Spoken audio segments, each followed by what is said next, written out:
tout le monde, j'espère que vous vous portez bien. Alors après quelques semaines d'absence, on va faire un petit retour sur ce qui s'est passé au mois de juillet. Donc dans cette vidéo, je vais vous présenter, on va faire un petit tour dans le jardin, je vais vous montrer les récoltes actuelles. Mais cette vidéo sera un peu plus longue pour vous présenter aussi ce que j'ai pu conserver tout au long du mois de juillet. Alors il y a eu des réussites, mais il y a eu aussi beaucoup d'échecs au niveau de certaines recettes et je trouve que c'était intéressant de vous en parler parce que quand on est un peu dans une quête d'autonomie, et ben souvent on rate aussi des choses et c'est important de vous le montrer. Dans la fin de la vidéo aussi, je vous présenterai le petit meuble qu'on a construit, donc qui sert de séchoir et aussi de légumier, donc il coûte pas trop cher. Alors on a été absent aussi parce que donc on a passé des vacances, donc on est parti 15 jours et on en a profité pour tester le camping à la ferme. C'était aussi dans un but de voir un peu comment ça se passait dans une ferme. C'est l'occasion d'ailleurs, peut-être si vous faites du camping, d'aller voir comment ça se passe.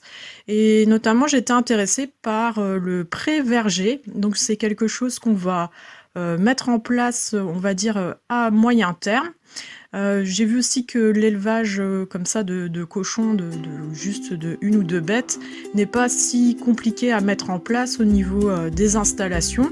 Donc ça sera peut-être aussi un projet futur. Donc vraiment, pour moi, dans le projet d'autonomie, il faut aussi y intégrer des animaux.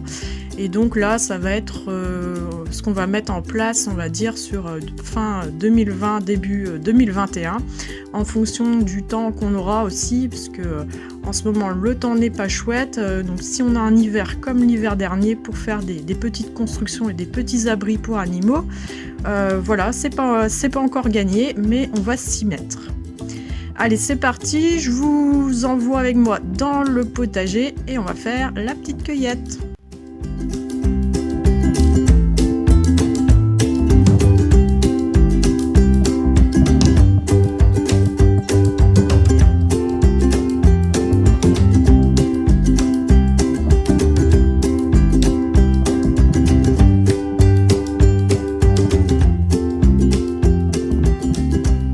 C'est vrai qu'après 15 jours d'absence, certains légumes seront très très gros.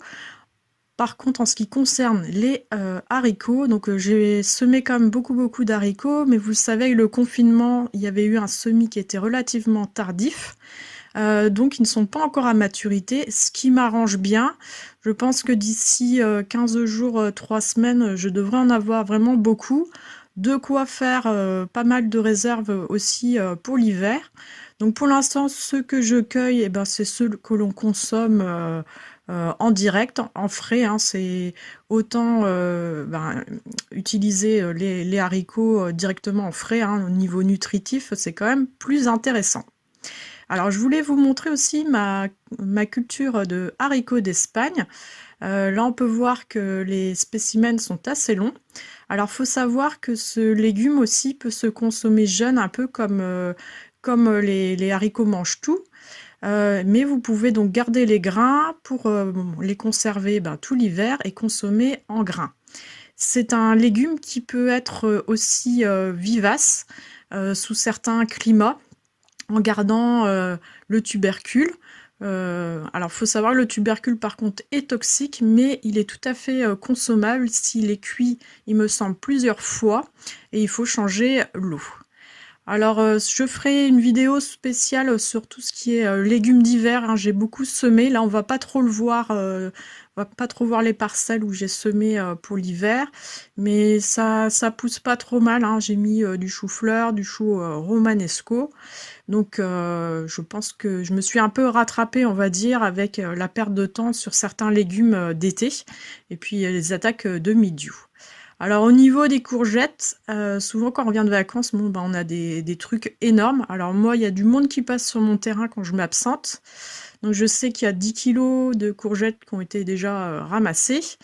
Bon là, bien sûr, c'est une courgette ronde de Nice qui est énorme. Ce que je fais en fait, c'est que je congèle. La courgette se conserve assez mal en bocaux. Et souvent, il faut la mélanger avec de la tomate, hein, ça apporte une acidité qui permet que ça ne se fermente pas trop. Donc moi, je préfère congeler, en fait, tout simplement. Je coupe des morceaux, soit je prépare des gros morceaux pour faire des soupes, ou sinon je taille en petits dés et ça me sert pour faire des tartes l'hiver. Donc tout ce que j'ai récolté là, bah, c'est les réserves, on va dire, d'hiver. Donc ici, il y avait les fameuses tomates et c'est vrai qu'au fur et à mesure, là, j'ai 2 plants de potirons aussi, qui sont avec, les courgettes rondes de Nice et on voit qu'ils prennent vraiment de l'ampleur. Ça, c'est vraiment quelque chose qui pousse, très bien sous mon climat. Pour l'instant, j'ai pas de traces, d'oïdium, donc c'est plutôt, pas mal. Je vais avoir de quoi faire, des récoltes. Donc les petits sujets de courgettes rondes, ça je vais les faire en farci.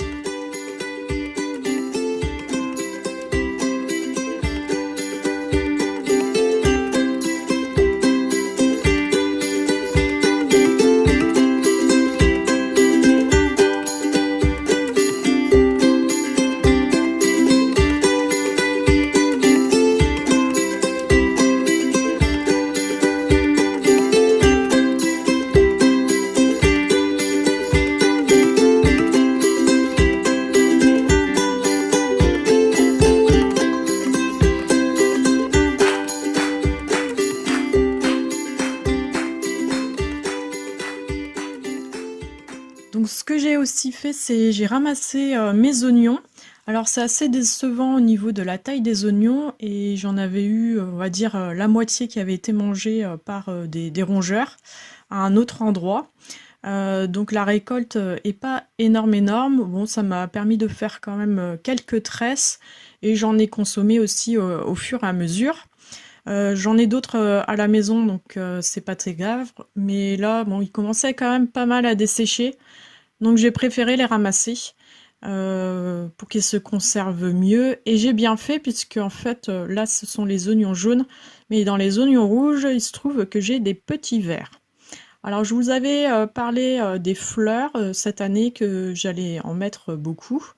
Bon, il y a pas mal de salades aussi qui sont montées. J'ai mal géré mes semis de salade, donc là je vais recommencer.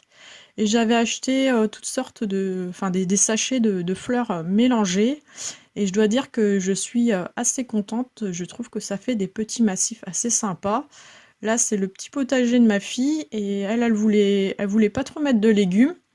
Donc elle a mis surtout des fleurs. Et je trouve que c'est plutôt joli. Là, elles sont toutes bleues, celles-ci. Donc elle a un pied de potiron. Et je trouve qu'il y a un pied de fève aussi là-dedans. Là, c'est au pied de l'épouvantail, ce qui est aussi plutôt chouette. Alors, c'est la première fleur, là, je ne sais pas ce que c'est, mais il y a des bleuets et il y a des soucis. Il y a aussi des pois senteurs et il y a des tournesols.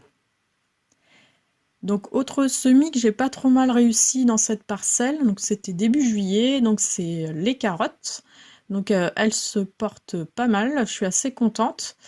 Et entre eux, j'ai mis, enfin de chaque côté, j'ai mis des poireaux. Donc j'ai mis environ 200 poireaux, ce qui est suffisant pour notre consommation familiale. Au fur et à mesure des années, en fait, j'arrive comme ça à savoir combien j'ai besoin de pieds de courgettes, de plants de poireaux, et ainsi de suite. J'y vois un peu plus clair. Donc là, on est sur les courgettes longues, on va dire. Donc les blanches, vaut mieux les ramasser assez jeunes. Bon là, forcément, il y avait eu les vacances, donc elles sont quand même un peu grosses. Cette taille-là, c'est vraiment la limite. En fait, ça a une peau aussi qui durcit. Et je trouve que c'est dommage de jeter la peau des courgettes parce qu'il y a pas mal d'éléments nutritifs dans la courgette, dans les peaux des légumes. Donc j'en ai eu vraiment beaucoup. Et c'est que le début, puisque là le potager est quand même pas mal en retard. Donc ça va me donner tout le mois d'août et certainement aussi un petit peu début septembre si on n'a pas trop de fraîcheur matinale.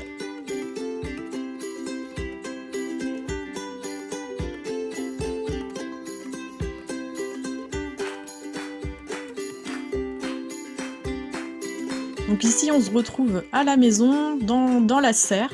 Alors mes tomates font énormément de feuilles et assez peu de fruits. Je pense que c'est de ma faute, j'ai fait du purin d'ortie début juillet et ça favorise plutôt le feuillage. Alors là j'ai 2 petits pieds de concombre citron. Alors ça c'est suffisant aussi pour la consommation en salade pour nous 5.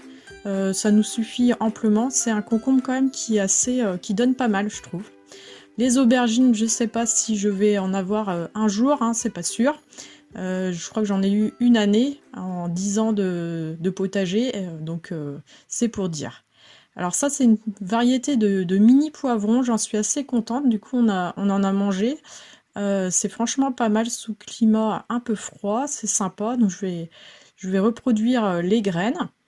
Donc ici c'est une tomate, comme on peut voir, donc tomate jaune bien sûr qui est rouge, donc il y a eu un problème au niveau de l'étiquetage je pense de la variété et je suis assez déçue parce que sur les 3 plants du fond là ça donne pas grand chose. C'était la tomate Saint-Vincent. Ici c'est la tomate libanaise qui se plaît bien dans la serre. Ici une tomate beefsteak, donc elle m'en a déjà donné une belle. Et donc là, la libanaise, ça va arriver. Donc par contre, je pense que j'ai un peu une maladie. Je sais pas trop ce qu'il y a. Les feuilles sont un peu bizarres. Donc je crois que je vais pas y toucher. Je vais laisser ça comme ça parce que j'ai peur de faire plus de mal que de bien. Donc voilà, ça c'est pour ma petite serre. Il y a aussi bon, un peu des piments au sol. Là, je les ai pas montrés, mais j'aurai quelques piments aussi, donc ce qui est plutôt pas mal sous mon climat. Donc ici, on se retrouve dans le potager de la maison. En ce moment, donc les haricots donnent bien. Ceux-là, ils ont un mois d'avance sur ceux du terrain. Donc voilà, ça nous sert à la consommation de la semaine, on va dire. Donc j'avais mis aussi du maïs, ça pousse pas mal, hein. Les poupées par contre ne sont pas très grandes. Mais bon, on fait avec. Alors je fais un petit retour aussi, ça je vous avais pas montré. Donc c'était le ramassage des pommes de terre mi-juillet. Donc on est à peu près après 3 mois de récolte hein, sur la Charlotte. Donc celle-ci, je me suis dit que j'allais essayer de les conserver, malgré qu'il y ait eu un peu le mildiou. Donc je vous montre comment j'ai fait. Donc on les a mises sur un lit de paille. On a remis de la paille et une autre couche de pommes de terre. Donc on a pu faire pas mal de caisses. Les calibres, je trouve qu'ils sont quand même assez intéressants. Moi à la maison, j'ai pas de soucis avec les rongeurs, hein. Elles sont toutes belles, aucune n'a été grignotée. Donc ça, c'est les pommes de terre que je vais essayer de garder pour la conservation. Donc comme j'avais tout enlevé, début mi-juillet on va dire, j'ai remis des semis pour le potager d'hiver. Donc avec des choux, brocolis ici et un semis de carottes. Alors c'est pour vous dire l'humidité, hein. Moi j'ai pas arrosé, j'avais juste avant de partir en vacances mis les petites cagettes en plastique pour un petit peu protéger des rayons du soleil. Et puis le semis c'est pas trop mal débrouillé. Donc ici il y a 3 choux-fleurs. Et il me restait quelques plants de poireaux et du coup je les ai repiqués ici. Et je pense que je viendrai faire des semis de salade puisque là on n'a plus du tout de salade. Les artichauts et les blettes tout à droite qui poussent pas mal. Sinon, autre chose assez surprenante, ce sont mes petits pois avec l'humidité et la fraîcheur. En fait, ils continuent à donner. Donc, ce qui est plutôt pas mal. Là, je vais pouvoir faire une autre récolte, hein. Donc là, c'est une culture qui a quand même 3 mois, donc c'est plutôt pas mal. On voit hein, l'humidité et la pluie, il avait plu la nuit. Donc, mon potager aussi n'a pas été arrosé pendant plus de 15 jours et il s'en est très bien sorti. Alors de l'autre côté par contre là c'était le cimetière à tomates. Les tomates donc étaient toutes mortes. Donc là il me reste juste des salades montées en graines. Et du coup il me reste aussi des oignons. J'essaye de les faire grossir un petit peu avant de les ramasser. Mais bon je pense que d'ici une semaine je vais faire ma récolte. Donc voilà ce qui était pour tout ce qui était cueillette. Donc là, je vais vous parler de la conservation. Alors, début du mois, j'ai fait du chutney, donc avec les oignons du jardin, et les figues aussi de mon jardin. Donc je suis assez contente du résultat. Donc si ça vous intéresse hein, pour les recettes, vous me dites en commentaire, hein, je peux faire une petite vidéo sur ce chutney. Autre chose aussi qui fonctionne très bien, ça j'ai l'habitude de le faire, c'est des crèmes. Là c'est la crème de cassis. Donc j'ai fait juste deux bouteilles, hein, mais bon c'est pas si mal que ça.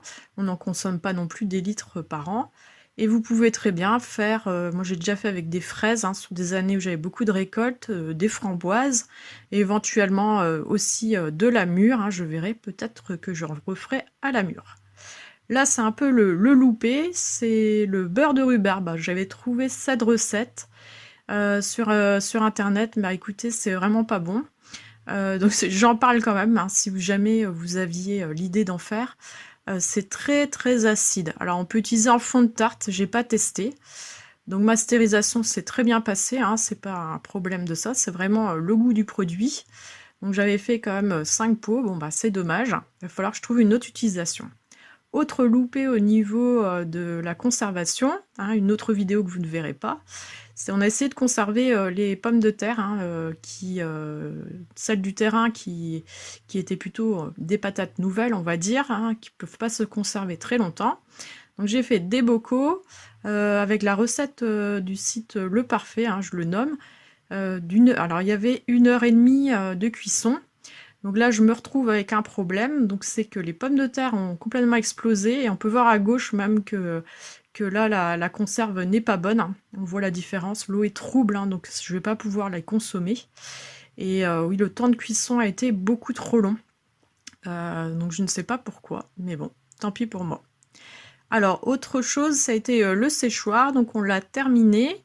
Donc il y a une partie séchoir, un étage séchoir, et ensuite c'est pour conserver les légumes.